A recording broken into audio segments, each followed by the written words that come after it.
Students, welcome back to another video. आज की video में हम जयंत महापात्रा की एक बहुत ही फेमस पोएम हंगर को पढ़ने वाले हैं, जो BS 6 सेमेस्टर के इंग्लिश लिटरेचर के पेपर नंबर 1 के यूनिट नंबर 2 में प्रिस्क्राइब्ड की गई है। तो अगर आप भी BS 6 सेमेस्टर में इंग्लिश लिटरेचर पढ़ते हैं तो आपके पेपर नंबर 1 का सिलेबस और पेपर नंबर 2 का सिलेबस हमने डिस्कस कर लिया है और उसकी न्यू बैच की क्लासेस हमने स्टार्ट कर दी है।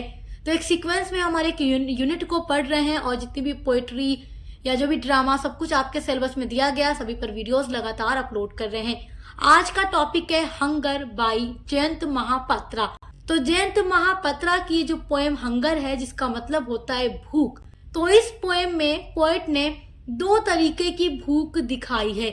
पहली भूख है नरेटर की, जो इस पोएम को नरेट कर रहा है, बता रहा है, उसकी भूख है सेक्सुअल डिजायर, फीमेल बॉडी की भूख। और दूसरी भूख है एक गरीब लड़की और उसके परिवार की अन्न की भूख, यानी खाना की भूख, रोटी की भूख, जिसके पास पैसे नहीं है। और जब इस पोएम को हम पूरा पढ़ते हैं तो हम समाज की कड़वी और गंदी सच्चाई को देखते हैं। जयंत महापात्रा ने इस पोएम के थ्रू समाज की कुछ कड़वी सच्चाई को प्रस्तुत करने का काम किया है। उन्होंने इस पोएम के माध्यम से बताया है कि कुछ चीजें समाज में जो नहीं होनी चाहिए वो भी होती हैं, जिन्हें हम सोचना नहीं चाहते, जिन्हें हम सुनना नहीं चाहते, ऐसी भी चीजें समाज के अंदर होती हैं। जिसमें एक फादर अपनी डॉटर का सौदा करता है, किस लिए? कुछ पैसों के लिए, कुछ रोटी के लिए। तो आइए इसके बारे में जानते हैं, इसको पूरा लाइन बाय लाइन हिंदी में पढ़ते हैं और समझते हैं। It was hard to believe the flesh was heavy on my back. It was hard to believe. Believe मतलब विश्वास करना, यकीन या यकीन करना। तो यह यकीन करना काफी मुश्किल था, कठिन था। The flesh was heavy on my back. कि मेरे पीठ पर, मतलब ये जो मांस है एकदम हैवी हुआ है, जैसे मानो कि मेरी पीठ एकदम भारी हुई है, ये यकीन करना भी बहुत मुश्किल था। The fisherman said, और पोएम की दूसरी लाइन में हमें पता चलता है कि जो पोएट है, जो नरेटर है, वो एक बोट पर, नाव पर बैठा हुआ है और एक फिशरमैन है, मछुआरा है, जो कहता है विल यू हैव हर, कि क्या तुम उसे लेना चाहोगे। अब हर का मतलब यहाँ समझ में आ रहा है कि ये फिशरमैन नरेटर को कोई लड़की ऑफर कर रहा है। अब यहाँ पर हर कोई और नहीं, इस फिशरमैन की बेटी ही है, जिसके बारे में नरेटर को अभी पता नहीं है कि वो अपनी ही डॉटर मुझे ऑफर कर रहा है। Carelessly the fisherman said will you have her carelessly. तो वो फिशरमैन कहता है क्या तुम उसे पाना चाहोगे, मतलब वो लापरवाही के साथ कहता है, केयरलेसली यानी लापरवाही से कहता है ये बात। Trailing his nets and his nerves, वह अपनी नेट्स को, यानी कि देखो जो फिशरमैन है वो मछली पकड़ रहा है, तो वो अपनी मछली पकड़ने वाली नेट को समेटता है, खींचता है। एंड हिज नफ्स, और उसकी जो नफ्स है वो भी खींची हुई है। As though his words sanctified the purpose with which he faced himself. As though his words, और मानो जो उसके शब्द हैं जो अभी उसने कहा है उसको सही ठहराने की कोशिश कर रहा है। मतलब जो बात उसने कह दी है, फिशरमैन ने जो बात अभी यहाँ पर कही है, विल यू हैव हर, मतलब जो उसने ऑफर दी है नरेटर को, जो उसने ऑफर दी है, केयरलेसली ही वो बात कही थी उसने, लेकिन फिर वो अपनी नेट्स को और अपनी नफ्स को खींचता है और मानो जो उसके शब्द हैं जो अभी उसने बोले हैं उसको सच ठहराने की या सही ठहराने की कोशिश कर रहा है। I saw his white bone trash his eyes, narrator कह रहा है आई सॉ, मैंने देखा, हिज वाइट बोन्स, उसकी सफेद हड्डियां, थ्रैश हिज आईज, उसकी आंखों से और उसकी बॉडी से मुझे भूख झलक रही है, यानी भूख दिख रही है। मतलब वो गरीब है और मुझे उसकी भूख दिख रही है। अब देखिए आगे नरेटर क्या कह रहा है। I followed him across the sprawling Sands. तो आई फॉलोड का मतलब मैंने उसका पीछा किया। आई फॉलोड हिम, मैंने उसका पीछा किया। अक्रॉस द स्प्रॉलिंग सैंड्स, इसका मतलब होता है, देखो जो रेत फैली हुई है, जो बालू है फैला हुआ है, तो उस फैले हुए रेत के मैदान में मैं उसके पीछे पीछे चलता रहा, मैंने उसको फॉलो किया। जो फिशरमैन जिधर जिधर नरेटर को लिवा जा रहा था वो उसके पीछे पीछे जा रहा था। My mind thumping in the flash sling, my mind जो मेरा मन है, थम्पिंग यानी बेचैन था, सुकून में नहीं था।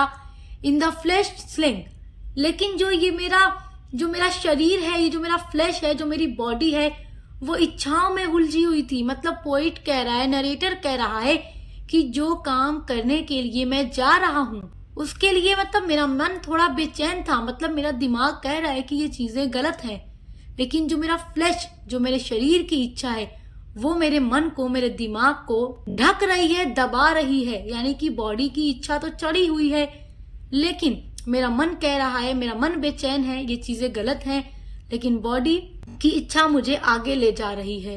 होप ले perhaps in burning the house I lived in. Hope मतलब आशा है, ले परहैप्स यानी शायद, इन बर्निंग द हाउस यानी बर्निंग यानी जला दूं, द हाउस उस घर को, आई लिव्ड इन जिसमें मैं रहता हूँ। शायद मेरी होप है, आशा है कि उसी घर को जला दूं जिसमें मैं रहता हूँ। अब यहाँ पर रहने की बात किससे हो रही है? मतलब नरेटर का कहना है कि जो ये मेरा शरीर है, जो इसमें मेरी आत्मा रह रही है, उससे अच्छा कि ये नहीं रहे।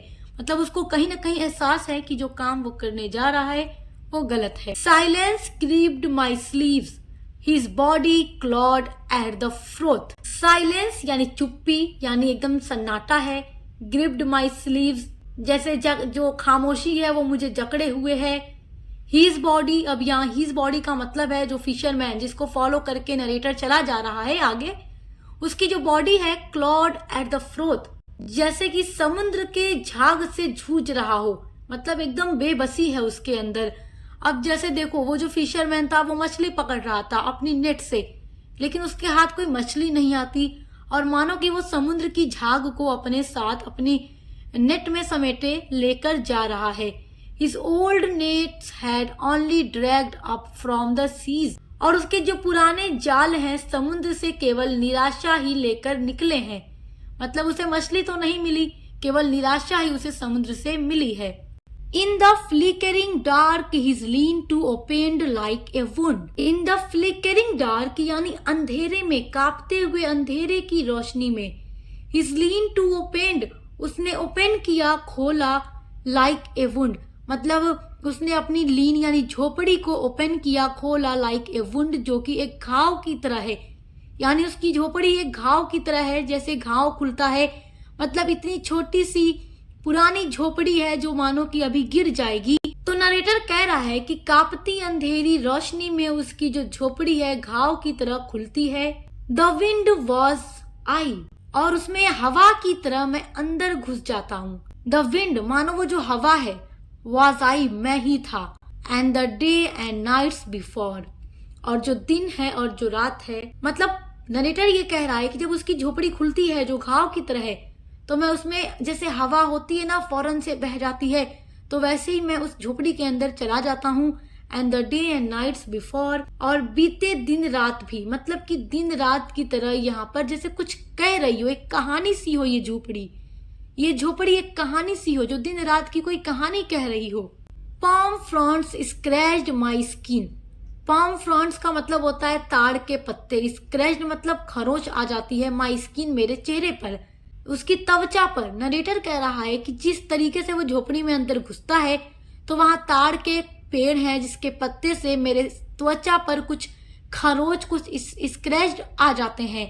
इनसाइड द शेक झोपड़ी के अंदर, an oil lamp split the hours bunch to those walls। तो अब यहाँ पर नरेटर बता रहा है कि inside the shack, shack मतलब झोपड़ी, तो झोपड़ी के अंदर an oil lamp यानी तेल का जो लैंप है, split जल रहा है, the hours bunch to those walls तो झोपड़ी के भीतर तेल का दिया समय को फैलाता हुआ जल रहा था।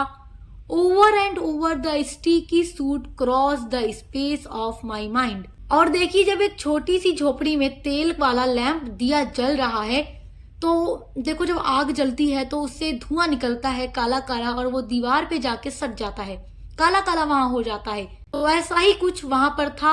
और नरेटर ये भी कह रहा है over and over the sticky suit, और वो जो काला काला सा निकल रहा है वहां से, cross the space of mind मेरा माइंड से होकर गुजर गया हो। अब आगे देखिए, आई हियर्ड हिम से, तो अब नरेटर कह रहा है आई हियर्ड मैंने सुना, हिम, अब हिम वो किसको कह रहा है? उस फिशरमैन को कह रहा है, उस मछुआरे को कह रहा है से। आई हियर्ड हिम से मैंने सुना उसे कहते हुए, माई डॉटर ये मेरी बेटी है, शी इज जस्ट टर्न 15, जो अभी अभी 15 साल की हुई है। Feel her, I will be back soon, मैं जल्द ही लौटूंगा। ये बात मछुआरा कह रहा है। योर बस लीव्स एट 9, और 9 बजे तुम्हारी बस है, यानी 9 बजे तक तुम्हें चले जाना है, तुम्हारे पास 9 बजे तक का टाइम है। The sky fell on me, अब नरेटर कह रहा है जब मैं ये चीज सुनता हूँ, एक फादर अपनी डॉटर को कह रहा है फील हर, तो जैसे मानो कि बादल मेरे ऊपर गिर पड़ा हो, आसमान टूटा हो, स्काई टूटा हो और मेरे ऊपर वो आसमान गिर पड़ा हो। यानी जिस मछुआरे को फॉलो करके नरेटर पीछे पीछे जा रहा था, अपनी फिजिकल जो उसकी डिजायर है, सेक्सुअल डिजायर है, उसके लिए जब वो वहां तक पहुंचता है, वो तो नहीं जान रहा था ना कि वो उसकी डॉटर है, वो अपनी डॉटर तक मुझे ले जा रहा है। तो जब वो इस चीज को सुनता है, वो शॉक्ड हो जाता है और कहता है मानो आसमान मुझ पे गिर पड़ा हो। And a father's exhausted while, यह एक थके बूढ़े पिता की इच्छा थी, मतलब ये एक बाप, एक फादर, उसकी वाइल, उसका मतलब ये एक इच्छा थी। इच्छा का मतलब कि अब देखो, जब आदमी, देखो गरीबी जो है बहुत बुरी चीज है, लेकिन देखो यहाँ पर जयंत महापात्रा ने समाज की कुछ कड़वी सच्चाई को दिखाया है कि ऐसा भी होता है जो होना नहीं चाहिए। यहाँ पर ये फादर ये चीज को चूज कर लेता है, अब उसकी मजबूरी आ गई है, वो अपनी ही बेटी का सौदा करता है। लॉन्ग एंड लीन, अब नरेटर यहाँ पर उस लड़की के बारे में लिख रहा है, लॉन्ग एंड लीन, जो लंबी है और पतली है। Her ears were cold as a rubber, और वो अभी 15 साल की है, तो उसको देख कर नहीं लगता कोल्ड, उसकी जो बॉडी है कोल्ड यानी ठंडी, एज ए रबर, रबर की तरह है, जिसको देखकर नहीं लग रहा कि ये एक लड़की है, जबकि ये तो एक रबर की गुड़िया की तरह है, पतली सी, लंबी सी। She opened her warmy legs wide, वो अपने पैरों को खोलती है। I feel the hunger there, अब नरेटर कह रहा है मैंने महसूस किया द हंगर, भूख को वहां पर। The other one the fish slithering turning inside, अब नरेटर कह रहा है कि जब मैं उस लड़की को इस तरीके से देखा और ये सब कुछ जब मैंने सुना, तब मैंने वहां पर एक भूख को महसूस किया, एक मेरी भूख जो सेक्सुअल डिजायर की है, और एक इस लड़की और इसके गरीब परिवार की भूख जिसके लिए रोटी नहीं है और इसके रोटी के लिए ये क्या कुछ करना पड़ रहा है। तब उसे 2 तरीके की भूख का पता चलता है। द अदर वन, और वो दूसरी भूख क्या थी? द फिश, वो जो मछली है, स्लीथरिंग, फिसलती हुई, टर्निंग इनसाइड, अंदर मरोड़ती हुई। तो यहाँ पर नरेटर को तब जाके उस हंगर का पता चलता है जो इस लड़की में है, जो पतली सी हो गई है, जिस एज में है वो लग नहीं रही है। तो देखिए इस पोएम में आपने 2 तरीके की हंगर देखी। एक हंगर, एक आदमी जिसके पास बहुत पैसा है और उसे हंगर है, उसे भूख है सेक्सुअल डिजायर की, फीमेल बॉडी की, और एक भूख है रोटी की भूख, अन्न की भूख, अनाज की भूख, जिसको खाकर पेट भरा जा सके।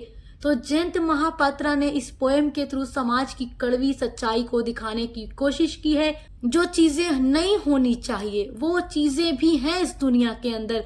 और देखिए मैं आपको एक और बात बता दूं, जो इसका पूरा सब्जेक्ट मैटर है इस पोएम का, वो अनरोमांटिक मैटर है। मतलब कि अनरोमांटिक मैटर जिसे हम सुनना नहीं चाहते, देखना नहीं चाहते, सोचना नहीं चाहते, वो चीजें भी एग्जिस्ट करती हैं सोसाइटी में, इस दुनिया में। और इसके अलावा अगर इसका थीम रोमांटिक होता तो एक फादर अपनी जान दे देता, लेकिन अपनी बेटी का कभी सौदा नहीं करता।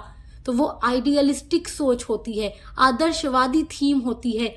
और इसमें आप रियलिस्टिक चीजों को देखते हैं। जो इसमें थीम है रियलिस्टिक है, यानी कि यथार्थ है, कि हम सोच सकते हैं कि ऐसा भी यथार्थ होता है क्या मजबूरी और गरीबी ये भी करा देती है क्या। तो आई होप कि आप इस पोएम को समझ गए होंगे, और इससे रिलेटेड जो भी इंपॉर्टेंट क्वेश्चन आंसर्स हैं या एमसीक्यूज हैं, उन पर भी मैं जल्दी ही आपको वीडियो प्रोवाइड करा दूंगी। तो आपको टेंशन नहीं लेना है, आपके सिलेबस को हम पूरा कवर करा रहे हैं, अच्छे से पढ़ाई करते रहिए। आप चाहे कोई भी सब्जेक्ट इंग्लिश लिटरेचर के अलावा पढ़ते हैं, उसकी भी क्लासेस आपको success master point YouTube channel पे मिलेंगी। तो देखकर अच्छे से पढ़ाई करते रहिए। Best of luck. अब मिलते हैं अगले वीडियो के साथ।